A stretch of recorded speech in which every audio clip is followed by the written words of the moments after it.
Did ISIS just discover its ticket to the West, provided by us? Italy, stepping up security, has hundreds of thousands of migrants from Libya descend its shores. They're fleeing what we're told is a country that could be taken over by ISIS. But how do we know? How do we know? To Amy Kellogg on why this could be very bad timing. Amy. Hi, Neil. Well, the fact that ISIS has a presence in nearby Libya came as really a big surprise to many Italians who only really woke up to the fact after those beheadings in Libya earlier this week. Meanwhile, as you mentioned, Neil, Italy has been dealing with a real refugee crisis over the past few years, with a steady stream of asylum seekers from all over the Middle East and Africa setting off from Libya in shaky boats to seek asylum in Italy, which is just a few hundred miles across the Mediterranean.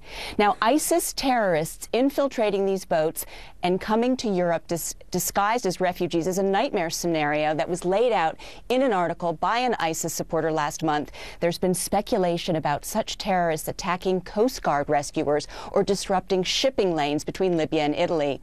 But this is also a scenario that Italy's interior minister shot right down today as hype. He also said that ISIS threats to march on Rome were more virtual and symbolic than real. Italy finally evacuated its embassy in Tripoli this week. It had held out longer than most because of its huge oil interests in Libya. And security around sensitive sites across the country, Italy, has been significantly stepped up in recent days. Italy, where the Vatican sits, has so far escaped Islamist-style terror attacks that some of its European neighbors have endured. Now, some say that ISIS may be more interested in fighting the other competing militant groups that are fighting in Libya than trying to cross the sea and attack Italian interests. But one ISIS supporter, Neil, has encouraged recruits to get to Libya quickly and take advantage of all the loose weapons, the shoulder-fired missiles that sort of disappeared after the Gaddafi regime fell. Now, finally, again, Neil, Italy, while it's concerned about all of this and the proximity of ISIS in Libya, is saying that it won't support any military action unless it's under the auspices of the United Nations. Prime Minister Matteo Renzi saying that getting involved in Libya would be a quagmire where you wouldn't know who was your friend and who was your enemy. Neil. Amy, thank you very much. Amy Kellogg. All right, this is not just a European issue. The surge of refugees from Syria right here, Terror Watcher Peter Brooks fears this could be ISIS's ticket to get here, if they're not already here. Peter, what's the fear now, that we've essentially opened the door? Well, of course, you know, it would be easier for them to radicalize somebody already in place. These refugees who may come here are going to have to prove that they are persecuted, which shouldn't be too hard coming out of Syria. They're going to have to talk to American consular officers. They're going to get some scrutiny, but you know, ISIS may be thinking about this as another way to get somebody into the United States to perpetrate a terrorist act. I'm not saying it's going to be easy. It would be very difficult, I think, operationally.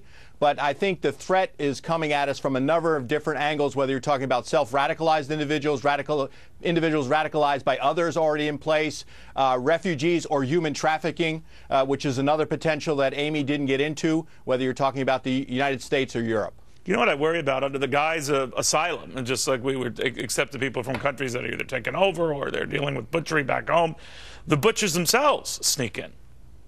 Well, you have to be careful about that. You know, and the thing about these camps is that most of these people are fleeing. It would take some sort of intelligence operational capability to hide yourself within that, but that's something they may be thinking about down the road. And obviously, we don't have time down the road, Peter, right? I mean, if they're coming in by the thousands, or potentially, certainly as is the case in Europe, on fears that Libya could be taken over imminently. Yes. Then what? Then what do you do? Well, Libya and Syria, I think, are different. So if you want to talk about Libya, Neil, I would say, yeah, that's obviously a concern. Intelligence is going to be critical. I don't think that the coalition forces, the European forces, the United States have a lot of intelligence going on in Libya. This is obviously a concern. The question is does this Islamic State group in Libya really want to pick a fight with Italy at this point. I mean, Libya is a mess. I mean, I don't know if you've talked about this recently on your show, but after the NATO forces left, I mean, it's the Wild West between former government forces and Islamists, terrorists, and I don't know if anybody's got a handle on that. The question is, these groups may want to try to consolidate territory before they take on a bigger power, such as Italy or anybody else. Do you think things have changed in Italy, despite what the Prime Minister there has just said, that the Pope weighed into this debate and more or less said, all right, this is ridiculous?